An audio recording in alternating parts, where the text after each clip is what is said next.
Israel ಮತ್ತು Iran ನಡುವಿನ ಯುದ್ಧದ ಎಫೆಕ್ಟ್ನಿಂದಾಗಿ ಈಗ ಆಟೋ ಚಾಲಕರು ಜಗು ಕೂಡ ಕಂಗಾಲಾಗ್ತಾ ಇರುವಂಥದ್ದು. ದಿನೇ ಈಗಾಗಲೇ ಆಟೋಗೆ ಬಳಸುವಂತಹ ಗ್ಯಾಸ್ನ ಬೆಲೆ ಏರಿಕೆ ಆಗ್ತಾ ಇರುವಂಥದ್ದು.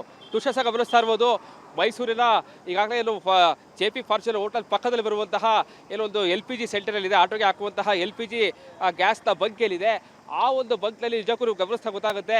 ಸುಮಾರು ಅರ್ಧ ಕಿಲೋಮೀಟರ್ನಷ್ಟು ಈಗಾಗಲೇ ಆ ಕ್ಯೂ ಅಲ್ಲಿ ನಿಂತಿರುವಂಥದ್ದು. ಬೆಳಿಗ್ಗೆಯಿಂದಲೂ ಕೂಡ ಆಟೋ ಚಾಲಕರು ಆಟೋಗಳಿಗೆ ಈಗಾಗಲೇ LPGಯನ್ನು ಹಾಕ್ಸ್ಕೊಳ್ಳೋದಕ್ಕೆ ಸಾಕಷ್ಟು ದೊಡ್ಡ ಮಟ್ಟದ ಕ್ಯೂ ಇವತ್ತು ಕಾಣಿಸ್ಕೊಳ್ತಾ ಇದೆ.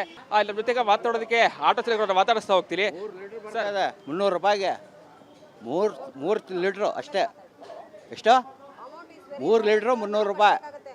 ಪ್ಯಾಸೆಂಜರ್ 50 ರೂಪಾಯಿ, 30 ರೂಪಾಯಿ ಮೇಲೆ ಕೊಡ್ತಾ ಇಲ್ಲ. ಅಂದ್ರೆ ಕಳೆದ 3 ದಿನಗಳಿಂದ ಪ್ರತಿದಿನ ಜಾಸ್ತಿ ಆಗ್ತಾ ಇದೆ. ಜಾಸ್ತಿ ಬರೀ 90 ರೂಪಾಯಿ ಆಗ್ಬಿಟ್ಟಿದೆ ಇವತ್ತು. ಏನು ಮಾಡೋಕ್ಕಾಗಲ್ಲ. ಅಂದ್ರೆ ನಿಮಗೆ ಜೀವನ ನಡೆಸೋಕೆ ಕಷ್ಟ ಆಗ್ತಾ ಇದೆ. ಕಷ್ಟ. ನೀವು ಎಷ್ಟು ಸಂಪಾದನೆ ಮಾಡ್ತೀರಾ ಡೈಲಿ? 400-200 ರೂಪಾಯಿನೂ ಸಂಪಾದನೆ ಆಗ್ತಾಯಿಲ್ಲ ಆಟೋಲ್ಲಿ. ಗ್ಯಾಸ್ ಬರೀ ತಿರ್ಬೇಕಾ ಗ್ಯಾಸ್ಗೆ ಹಾಕ್ಬೇಕಾ ಹಂಗೆ ಹಾಕ್ಬಿಟ್ಟಿದೆ ಈಗ. ಆ ರೀತಿ ಸಾಕಷ್ಟು ತೊಂದರೆಯನ್ನು ಅನುಭವಿಸಿರೋದು ಪ್ರತಿಯೊಬ್ಬರು ಚಾಲಕರು ಕೂಡ ಹೇಳ್ತಾ ಇದ್ದಾರೆ. ತುಷಾಸ ಗಮನಿಸ್ತಾ ಇರ್ಬೋದು ಯಾವ ರೀತಿಯಾಗಿ ಆಟೋಗಳು ತಾಮುಂದು ಅಂತೇಳಿ ಏನು ಸಿಲಿಂಡರ್ ಆಟೋಗಳಿಗೆ LPG ಹಾಕ್ಸ್ಕೊಳ್ಳಿಕ್ಕೆ ಬರ್ತಾ ಇರುವಂಥದ್ದು ಸಾಕಷ್ಟು ಸಂಖ್ಯೆಯಲ್ಲಿ. ತುಷಾಸ ಗಮನಿಸ್ತಾ ಇರ್ಬೋದು, ತುಷಾಸ ನೋಡ್ತಾ ಇದ್ರು ಕೂಡ ಎಲ್ಲ ಕಡೆಗಳಲ್ಲೂ ಕೂಡ ಈಗಾಗಲೇ ಇದೊಂದೇ ಬಂಕ್ ಅಂತಲ್ಲ, ಮೈಸೂರಿನಲ್ಲಿ ಸದ್ಯಕ್ಕೆ ಇದೊಂದೇ ಬಂಕ್ನಲ್ಲಿ ಏನು LPG ಸಿಗ್ತಾ ಇರೋ ಕಾರಣಕ್ಕಾಗಿ ಬಹುತೇಕ ಆಟೋ ಚಾಲಕರು ಇದೇ ಒಂದು ಬಂಕ್ಗೆ ಬಂದು ಆಟೋವನ್ನು ಹಾಕ್ಸ್ಕೊಳ್ಳೋಕೆ ಮುಂದಾಗ್ತಾ ಇದ್ದಾರೆ. ತುಷಾಸ ಗಮನಿಸ್ತಾ ಇದ್ರೆ ಯಾವ ರೀತಿಯಾಗಿ ಆಟೋ ಚಾಲಕರು ನಮಗೆ ಈಗ ಬಂಕ್ನಲ್ಲಿ LPG ಸಿಕ್ಕರೆ ಸಾಕು ಅನ್ನುವಂತಹ ರೀತಿಗೆ ಬಂದಿದ್ದಾರೆ ಎಲ್ಲರೂ ಕೂಡ.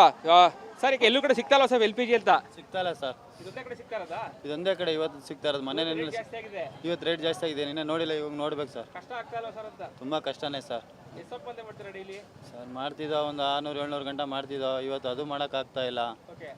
ಗ್ಯಾಸು ರೇಟ್ ಜಾಸ್ತಿ ಆಗಿದೆ, ಖಾಲಿನೇ ಸುತ್ತಬೇಕಾಗುತ್ತೆ. ಬಾಡಿಗೆ ಕಮ್ಮಿ ಇದೆ ಸರ್ ತುಂಬ. ಪ್ರತಿಯೊಬ್ಬರು ಕೂಡ ಆಗ್ರಹ ಮಾಡ್ತಾ ಇದ್ದಾರೆ. ಆದರೆ ಎಲ್ಲರೂ ಕೂಡ ಹೇಳ್ತಾ ಇರುವಂಥದ್ದು ಇಲ್ಲಿ ಸಾಕಷ್ಟು ತೊಂದರೆಗಳು ಅನುಭವಿಸ್ತಾ ಇರುವಂಥದ್ದು. ದುಶ್ಯಾಸ ಗಮನಿಸ್ತಾ ಹೋಗೋದಾದರೆ ನೋಡ್ತಾ ಇರ್ಬೋದು ಸರ್, ಇವತ್ತು ಕೂಡ ರೇಟ್ ಜಾಸ್ತಿ ಆಗಿದೆ ಗ್ಯಾಸು. ಹೌದು, ನಿನ್ನೆ 83 ಚಿಲ್ಲರೆ ಇತ್ತು, ಇವತ್ತು 90 ಆಗಿದೆ. ನಾವೇನು ಮಾಡವ ಹೇಳಿ? ಪ್ಯಾಸೆಂಜರ್ಗೆ 10 ರೂಪಾಯಿ ಜಾಸ್ತಿ ಕೇಳಿದ್ರೆ ಕೊಡಲ್ಲ ಅಂತಾರೆ, ಏನು ಕೊಡಬೇಕು ಅಂತಾರೆ. ಅವ್ರಿಗೂ ಕಷ್ಟ ಇದೆ ಸರ್. ಪ್ಯಾಸೆಂಜರ್ ಏನು ಪುಕ್ಸಡೆ ಬರೋಕ್ಕಿಲ್ಲ ಪಾಪ ಅವ್ರಿಗೂ, ನಮಗೂ ಪುಕ್ಸಡೆ ಬರೋದಿಲ್ಲ. ನಾವು ಪ್ಯಾಸೆಂಜರ್ ಹತ್ರ ಭಿಕ್ಷಾ ಬೇಡ್ದಂಗೆ ಬೇಡ್ತಾ ಇದ್ದೀವಿ. ಅಮ್ಮ ಬೇಜಾರು ಮಾಡ್ಕೊಬೇಡಿ ಅಣ್ಣ, ಬೇಜಾರು ಮಾಡಿ, ಹಿಂಗೆ ಆಗ್ಬಿಟ್ಟಿದೆ ಅಣ್ಣ. ನಿಮ್ಮಂಥವ್ರಿಂದ ನಮ್ಮ ಜೀವನ ನಡೀತಾ ಇದೆ. ಇನ್ನು ಯಾವ ಮಗನಿಂದ ಯಾವ ಮಿನಿಸ್ಟ್ರಿಂದನೂ ನಡೀತಾ ಇಲ್ಲ. ಅವ್ರು ಆರಾಮಾಗಿ ನಾಟಿ ಕೋಳಿ ಮುದ್ದೆ ತಿನ್ಕೊಂಡು ಬಿಲ್ ಅವರೇ. ನಾವು ಇಲ್ಲಿ ನೋಡಿ ಬಿಸ್ಲಲ್ಲಿ ಹೆಂಗೆ ಸಾಯ್ತಾ ಇದ್ದೀವಿ. ನಮ್ಮ ಕಷ್ಟ ಯಾರು ನೋಡ್ತಾರೆ? ನಾವು ಪ್ಯಾಸೆಂಜರ್ ಕೇಳ್ಕೊತೀವಿ, ಅಮ್ಮ ನೀವಿದ್ರೆ ನಮ್ಮ ಅನ್ನ, ನೀವಿದ್ರೆ ನಮ್ಗೆ ಊಟ, ನೀವೇ ನಮ್ಗೆ ಊಟ ಕೊಡ್ತಾ ಇರೋದು. ನಮ್ಮ ಮಕ್ಕಳು ಓದೋಕ್ಕೆ ಬರೋಕ್ಕೆ ಎಲ್ಲದಕ್ಕೂ ನೀವೇ ಕೊಡ್ತಾ ಇರೋದು, ಇನ್ನು ಯಾರೂ ಕೊಡ್ತಾ ಇಲ್ಲ ಅಂತ ಕೇಳಿದ್ದೀವಿ ಸರ್. ಇದನ್ನು ಅರ್ಥ ಮಾಡ್ಕೊಂಡು ರಾಜಕೀಯದವರು ಇದನ್ನು ಬಂದು ಮಾತಾಡ್ಕೊಂಡು ಕಮ್ಮಿ ಮಾಡಲಿ ಸರ್. ನಮ್ಗೇನು ಬೇಡ, ನಮ್ಗೆ ಗ್ಯಾಸು ಹಳೇದು ಏನೈತೆ ನಮ್ಗೆ 50 ರೂಪಾಯಿ ಮಾಡ್ಕೊಳ್ಳಿ ಸರ್, ಸಾಕು ಗ್ಯಾಸು. 53 ಚಿಲ್ಲರೆ ಇತ್ತು, ಅಷ್ಟೇ ಮಾಡಲಿ. ನಮಗೆ ಎಲ್ಲಿಂದ ತರ ಸರ್? ಇವಾಗ ಬೆಳಗ್ಗೆಯಿಂದ ಬಾಡಿಗೆ ಹೊಡೆದಿಲ್ಲ. ಈಗ 300 ರೂಪಾಯಿ ಯಾರು ತಾವು ಸಾಲ ಇಸ್ಕೊ ಬಂದಿದ್ದೀನಿ. 300 ರೂಪಾಯಿ, 300 ರೂಪಾಯಿಗೆ ಹಾಕಿಸ್ಕೊತೀವಿ. ನಾಳೆ ಇರ್ತದೆ ಅಂತ ಯಾವ ಗ್ಯಾರಂಟಿ ಸರ್? ಈ ಮಕ್ಳುಗಳು ಇವರು ಬಿಲ್ ಕುಂತ್ಕೊಂಡಿದ್ದೇನೆ, ಅಚ್ಚಕಟ ಉಣ್ಕೊಂಡು ರಾಯಲ್ ಊಟ ಮಾಡ್ಕೊಂಡು ಆರಾಮಾಗಿ ಕುಂತ್ಕೊಂಡು ಇದು ಬಿಡ್ರೆ ಮುಗೋಗ್ತಾ? ಬನ್ನಿ, ತಾಕತ್ತೀರಿ ನಮ್ಮ ಥರ ನಿಮ್ಮ ಮಕ್ಳುಗಳು ಕಳಿಸಿ ಆಟೋಗೆ. ತಾಕತ್ತೀರಿ, ಆಟೋದವ್ರ ಕಷ್ಟ ಏನು ಅಂತ ಗೊತ್ತಾಯ್ತು. ನಿಮ್ಮ ಕುಂತ್ಕೊಬಿಟ್ಟು ಹೆಂಗಸ್ರು ಸಾಲ ಹಾಕತ್ತ ನೋಡಿ, ಹಿಂಗೆ ಹಾಕೊಂಡು ಓಡಾಡ್ಬಿಡ್ತಾರೆ. ಜೋಡೆತ್ತು ಇದು ಸಾಕಷ್ಟು ಆಕ್ರೋಶದ ಮಾತನ್ನ ವ್ಯಕ್ತಪಡಿಸ್ತಾ ಇರುವಂಥದ್ದು. ಈಗಾಗಲೇ IBಗಳಲ್ಲಿ ಮಜಾ ಮಾಡ್ತಾ ಇರುವಂತಹ ರಾಜಕಾರಣಿಗಳು ಅವರ ಮಕ್ಕಳು ಆಟೋನ ಓಡಿಸೋರಿಗೆ ಗೊತ್ತಾಗುತ್ತೆ, ನಮಗೆ ಅವರು ಏನು ಮಾಡೋದು ಬೇಡ, ಈ ಹಿಂದೆ ಇದ್ದಂತಹ 50 ರೂಪಾಯಿ ದರವನ್ನು ಅವರು ಮಾಡಿಬಿಡ್ಲಿ. ಈಗ ಸದ್ಯ 90 ರೂಪಾಯಿ ಆಗ್ತಾ ಇದೆ, ದಿನೇ ಹೆಚ್ಚಳ ಆಗ್ತಾ ಇರುವಂಥದ್ದು, ನಮಗೆ ಸಾಕಷ್ಟು ತೊಂದರೆ ಆಗ್ತಾ ಇದೆ ಅಂತೇಳಿ ಈಗಾಗಲೇ ಆಟೋ ಚಾಲಕರು ಸಾಕಷ್ಟು ಆಕ್ರೋಶ ಹೊರಹಾಕ್ತಾ ಇರುವಂಥದ್ದು. ಕ್ಯಾಮ್ರಾ ಪರ್ಸನ್ ಸಚಿನ್ ಜೊತೆಗೆ ವಿನೋದ್ ಪಡವಾರಳ್ಳಿ, ರಿಪಬ್ಲಿಕ್ ಕನ್ನಡ, ಮೈಸೂರು. ಇಸ್ರೇಲ್ ಮತ್ತು ಇರಾನ್ ನಡುವಿನ ಯುದ್ಧದ ಎಫೆಕ್ಟ್ನಿಂದಾಗಿ ಈಗ ಆಟೋ ಚಾಲಕರು ಜಗು ಕೂಡ ಕಂಗಾಲಾಗ್ತಾ ಇರುವಂಥದ್ದು. ದಿನೇ ಈಗಾಗಲೇ ಆಟೋಗೆ ಬಳಸುವಂತಹ ಗ್ಯಾಸ್ನ ಬೆಲೆ ಏರಿಕೆ ಆಗ್ತಾ ಇರುವಂಥದ್ದು. ತುಷಾಸ ಗಮನಿಸ್ತಾ ಇರ್ಬೋದು, ಮೈಸೂರಿನ ಈಗಾಗಲೇ ಏನು JP ಫಾರ್ಚೂನರ್ ಹೋಟೆಲ್ ಪಕ್ಕದಲ್ಲಿ ಬರುವಂತಹ ಏನೊಂದು LPG ಸೆಂಟರಲ್ಲಿದೆ, ಆಟೋಗೆ ಹಾಕುವಂತಹ LPG ಗ್ಯಾಸ್ನ ಬಂಕ್ ಏನಿದೆ, ಆ ಒಂದು ಬಂಕ್ನಲ್ಲಿ ನಿಜಕ್ಕೂ ಗಮನಿಸ್ತಾ ಗೊತ್ತಾಗುತ್ತೆ. ಸುಮಾರು ಅರ್ಧ ಕಿಲೋಮೀಟರ್ನಷ್ಟು ಈಗಾಗಲೇ ಆ ಕ್ಯೂ ಅಲ್ಲಿ ನಿಂತಿರುವಂಥದ್ದು. ಬೆಳಿಗ್ಗೆಯಿಂದಲೂ ಕೂಡ ಆಟೋ ಚಾಲಕರು ಆಟೋಗಳಿಗೆ ಈಗಾಗಲೇ LPGಯನ್ನು ಹಾಕ್ಸ್ಕೊಳ್ಳೋದಕ್ಕೆ ಸಾಕಷ್ಟು ದೊಡ್ಡ ಮಟ್ಟದ ಕ್ಯೂ ಇವತ್ತು ಕಾಣಿಸ್ಕೊಳ್ತಾ ಇದೆ. ನಮ್ಮ ಜೊತೆಗೆ ಮಾತಾಡೋದಕ್ಕೆ ಆಟೋ ಚಾಲಕರನ್ನ ಮಾತಾಡಿಸ್ತಾ ಹೋಗ್ತೀನಿ. 300 ರೂಪಾಯಿಗೆ 3 ಲೀಟ್ರು ಅಷ್ಟೇ. ಎಷ್ಟು? 3 ಲೀಟ್ರು 300 ರೂಪಾಯಿ. ಪ್ಯಾಸೆಂಜರ್ 50 ರೂಪಾಯಿ, 30 ರೂಪಾಯಿ ಮೇಲೆ ಕೊಡ್ತಾ ಇಲ್ಲ. ಅಂದ್ರೆ ಕಳೆದ 3 ದಿನಗಳಿಂದ ಪ್ರತಿದಿನ ಜಾಸ್ತಿ ಆಗ್ತಾ ಇದೆ. ಜಾಸ್ತಿ ಬರೀ 90 ರೂಪಾಯಿ ಆಗ್ಬಿಟ್ಟಿದೆ ಇವತ್ತು. ಏನು ಮಾಡೋಕ್ಕಾಗಲ್ಲ. ಅಂದ್ರೆ ನಿಮ್ಗೆ ಜೀವನ ನಡೆಸೋಕೆ ಕಷ್ಟ ಆಗ್ತಾ ಇದೆ. ಕಷ್ಟ. ನೀವು ಎಷ್ಟು ಸಂಪಾದನೆ ಮಾಡ್ತೀರಾ ಡೈಲಿ? 400-200 ರೂಪಾಯಿನೂ ಸಂಪಾದನೆ ಆಗ್ತಾಯಿಲ್ಲ ಆಟೋಲ್ಲಿ. ಗ್ಯಾಸ್ ಬರೀ ತಿರ್ಬೇಕಾ ಗ್ಯಾಸ್ಗೆ ಹಾಕ್ಬೇಕು, ಹಂಗೆ ಹಾಕ್ಬಿಟ್ಟಿದೆ ಈಗ. ಆ ರೀತಿ ಆಗ್ತಾ ಇದೆ. ಆ ರೀತಿ ಸಾಕಷ್ಟು ತೊಂದರೆಯನ್ನು ಅನುಭವಿಸಿರೋದು ಪ್ರತಿಯೊಬ್ಬರು ಚಾಲಕರು ಕೂಡ ಹೇಳ್ತಾ ಇದ್ದಾರೆ. ದುಶ್ಯಸ ಗಮನಿಸ್ತಾ ಇರ್ಬೋದು ಯಾವ ರೀತಿಯಾಗಿ ಆಟೋಗಳು ತಾಮುಂದು ಅಂತೇಳಿ ಏನು ಸಿಲಿಂಡರ್ ಏನು ಆಟೋಗಳಿಗೆ LPG ಎಲ್ಲ ಹಾಕ್ಸ್ಕೊಳ್ಳಿಕ್ಕೆ ಬರ್ತಾ ಇರುವಂಥದ್ದು ಸಾಕಷ್ಟು ಸಂಖ್ಯೆಯಲ್ಲಿ ದುಶ್ಯಸ ಗಮನಿಸ್ತಾ ಇರ್ಬೋದು. ದುಶ್ಯಸ ನೋಡ್ತಾ ಇದ್ರು ಕೂಡ ಎಲ್ಲ ಕಡೆಗಳಲ್ಲೂ ಕೂಡ ಈಗಾಗಲೇ ಇದೊಂದೇ ಬಂಕ್ ಅಂತಲ್ಲ, ಮೈಸೂರಿನಲ್ಲಿ ಸದ್ಯಕ್ಕೆ ಇದೊಂದೇ ಬಂಕ್ನಲ್ಲಿ ಇಲ್ಲಿ LPG ಸಿಗ್ತಾ ಇರೋ ಕಾರಣಕ್ಕಾಗಿ ಬಹುತೇಕ ಆಟೋ ಚಾಲಕರು ಇದೇ ಒಂದು ಬಂಕ್ಗೆ ಬಂದು ಆಟೋವನ್ನು ಹಾಕ್ಸ್ಕೊಳ್ಳೋಕೆ ಮುಂದಾಗ್ತಾ ಇದ್ದಾರೆ. ದುಶ್ಯಸ ಗಮನಿಸ್ತಾ ಇದ್ದಾರೆ ಯಾವ ರೀತಿಯಾಗಿ ಆಟೋ ಚಾಲಕರು ನಮಗೆ ಈಗ ಬಂಕ್ನಲ್ಲಿ LPG ಸಿಕ್ಕರೆ ಸಾಕು ಅನ್ನುವಂತಹ ರೀತಿಗೆ ಬಂದಿದ್ದಾರೆ ಎಲ್ಲರೂ ಕೂಡ. ಸರ್ ಈಗ ಎಲ್ಲೂ ಕಡೆ ಸಿಗ್ತಾ ಇಲ್ಲ ಸರ್ LPG ಅಂತ? ಸಿಗ್ತಾ ಇಲ್ಲ ಸರ್, ಇದೊಂದೇ ಕಡೆ ಸಿಗ್ತಾ ಇರೋದಾ? ಇದೊಂದೇ ಕಡೆ ಇವತ್ತು ಸಿಗ್ತಾ ಇರೋದು. ಮನೇಲಿ ಜಾಸ್ತಿ ಆಗಿದೆ, ಇವತ್ತು ರೇಟ್ ಜಾಸ್ತಿ ಆಗಿದೆ, ನಿನ್ನೆ ನೋಡಿಲ್ಲ, ಇವಾಗ ನೋಡ್ಬೇಕು ಸರ್. ಕಷ್ಟ ಆಗ್ತಾ ಇಲ್ಲ ಸರ್ ಅಂತ? ತುಂಬ ಕಷ್ಟನೇ ಸರ್. ಎಷ್ಟು ಸಂಪಾದನೆ ಮಾಡ್ತೀರಾ ಡೈಲಿ?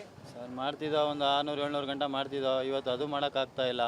ಓಕೆ ಗ್ಯಾಸು ರೇಟ್ ಜಾಸ್ತಿ ಆಗಿದೆ, ಖಾಲಿನೇ ಸುತ್ತಬೇಕಾಗುತ್ತೆ. ಓಕೆ. ಬಾಡಿಗೆ ಕಮ್ಮಿ ಇದೆ ಸರ್ ತುಂಬ. ಪ್ರತಿಯೊಬ್ಬರು ಕೂಡ ಆಗ್ರಹ ಮಾಡ್ತಾ ಇದ್ದಾರೆ. ಆದರೆ ಎಲ್ಲರೂ ಕೂಡ ಹೇಳ್ತಾ ಇರುವಂಥದ್ದು ಇಲ್ಲಿ ಸಾಕಷ್ಟು ತೊಂದರೆಗಳ ಅನುಭವಿಸ್ತಾ ಇರುವಂಥದ್ದು. ದುಶ್ಯಸ ಗಮನಿಸ್ತಾ ಹೋಗೋದಾದ್ರೆ ಇಲ್ಲಿ ನೋಡ್ತಾ ಇರ್ಬೋದು ಸರ್, ಇವತ್ತು ಕೂಡ ರೇಟ್ ಜಾಸ್ತಿ ಆಗಿದೆ ಗ್ಯಾಸು. ಹೌದು, ನಿನ್ನೆ 83 ಚಿಲ್ಲರೆ ಇತ್ತು, ಇವತ್ತು 90 ಆಗಿದೆ. ನಾವೇನು ಮಾಡವ ಹೇಳಿ. ಪ್ಯಾಸೆಂಜರ್ಗೆ 10 ರೂಪಾಯಿ ಜಾಸ್ತಿ ಕೇಳಿದ್ರೆ ಕೊಡಲ್ಲ ಅಂತಾರೆ, ಏನು ಕೊಡಬೇಕು ಅಂತಾರೆ. ಅವ್ರಿಗೂ ಕಷ್ಟ ಇದೆ ಸರ್. ಪ್ಯಾಸೆಂಜರ್ ಏನು ಪುಕ್ಸಡೆ ಬರೀಕಿಲ್ಲ ಪಾಪ ಅವ್ರಿಗೂ, ನಮಗೂ ಪುಕ್ಸಡೆ ಬರೋದಿಲ್ಲ. ನಾವು ಪ್ಯಾಸೆಂಜರ್ ಹತ್ರ ಭಿಕ್ಷಾ ಬೇಡ್ದಂಗೆ ಬೇಡ್ತಾ ಇದ್ದೀವಿ. ಅಮ್ಮ ಬೇಜಾರು ಮಾಡ್ಕೊಬೇಡಿ ಅಣ್ಣ, ಬೇಜಾರು ಮಾಡಿ, ಹಿಂಗೆ ಆಗ್ಬಿಟ್ಟಿದೆ ಅಣ್ಣ. ನಿಮ್ಮಂಥವ್ರಿಂದ ನಮ್ಮ ಜೀವನ ನಡೀತಾ ಇದೆ. ಇನ್ನು ಯಾವ ಮಗನಿಂದ ಯಾವ ಮಿನಿಸ್ಟ್ರಿಂದನೂ ನಡೀತಾ ಇಲ್ಲ. ಅವ್ರು ಆರಾಮಾಗಿ ನಾಟಿ ಕೋಳಿ ಮುದ್ದೆ ತಿನ್ಕೊಂಡು ಬಿಲ್ ಅವರೇ. ನಾವು ಇಲ್ಲಿ ನೋಡಿ ಬಿಸ್ಲಲ್ಲಿ ಹೆಂಗೆ ಸಾಯ್ತಾ ಇದ್ದೀವಿ. ನಮ್ಮ ಕಷ್ಟ ಯಾರು ನೋಡ್ತಾರೆ? ನಾವು ಪ್ಯಾಸೆಂಜರ್ ಕೇಳ್ಕೊತೀವಿ, ಅಮ್ಮ ನೀವಿದ್ರೆ ನಮ್ಮ ಅನ್ನ, ನೀವಿದ್ರೆ ನಮ್ಗೆ ಊಟ, ನೀವೇ ನಮ್ಗೆ ಊಟ ಕೊಡ್ತಾ ಇರೋದು.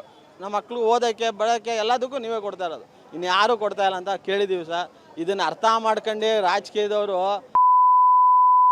ಇದನ್ನು ಬಂದು ಮಾತಾಡ್ಕೊಂಡು ಕಮ್ಮಿ ಮಾಡಲಿ ಸರ್. ನಮ್ಗೆ ಏನು ಬೇಡ, ನಮ್ಮ ಗ್ಯಾಸು ಹಳೇದು ಏನೈತೆ ನಮ್ಗೆ 50 ರೂಪಾಯಿ ಮಾಡ್ಕೊಳ್ಳಿ ಸರ್, ಸಾಕು ಗ್ಯಾಸು. ಫಸ್ಟ್ 50 ರೂಪಾಯಿ ಇತ್ತು, 53 ಚಿಲ್ಲರೆ ಇತ್ತು, ಅಷ್ಟೇ ಮಾಡಲಿ ನಮಗೆ. ಎಲ್ಲಿಂದ ತರ ಸರ್? ಇವಾಗ ಬೆಳಗ್ಗೆಯಿಂದ ಬಾಡಿಗೆ ಹೊಡೆದಿಲ್ಲ, ಈಗ 300 ರೂಪಾಯಿ ಯಾರು ತಾವು ಸಾಲ ಇಸ್ಕೊ ಬಂದಿದ್ದೀನಿ. 300 ರೂಪಾಯಿ, 300 ರೂಪಾಯಿಗೆ ಹಾಕಿಸ್ಕೊತೀವಿ.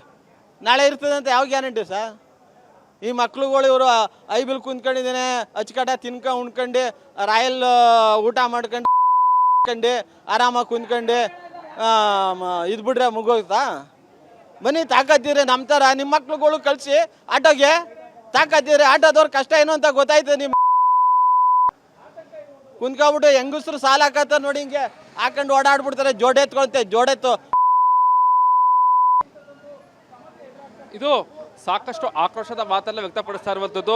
ಈಗಾಗಲೇ IBಗಳಲ್ಲಿ ಮಜಾ ಮಾಡ್ತಾ ಇರುವಂತಹ ರಾಜಕಾರಣಿಗಳು ಅವರ ಮಕ್ಕಳು ಆಟೋನ ಓಡಿಸೋರಿಗೆ ಗೊತ್ತಾಗುತ್ತೆ, ನಮಗೆ ಅವರು ಏನು ಮಾಡೋದು ಬೇಡ, ಈ ಹಿಂದೆ ಇದ್ದಂತಹ 50 ರೂಪಾಯಿ ದರವನ್ನು ಅವರು ಮಾಡಿಬಿಡ್ಲಿ, ಈಗ ಸದ್ಯ 90 ರೂಪಾಯಿ ಆಗ್ತಾ ಇದೆ, ದಿನೇ ದಿನೇ ಹೆಚ್ಚಳ ಆಗ್ತಾ ಇರುವಂಥದ್ದು, ನಮಗೆ ಸಾಕಷ್ಟು ತೊಂದರೆ ಆಗ್ತಾ ಇದೆ ಅಂತೇಳಿ ಈಗಾಗಲೇ ಆಟೋ ಚಾಲಕರು ಸಾಕಷ್ಟು ಆಕ್ರೋಶ ಹೊರ ಆಗ್ತಾ ಇರುವಂಥದ್ದು.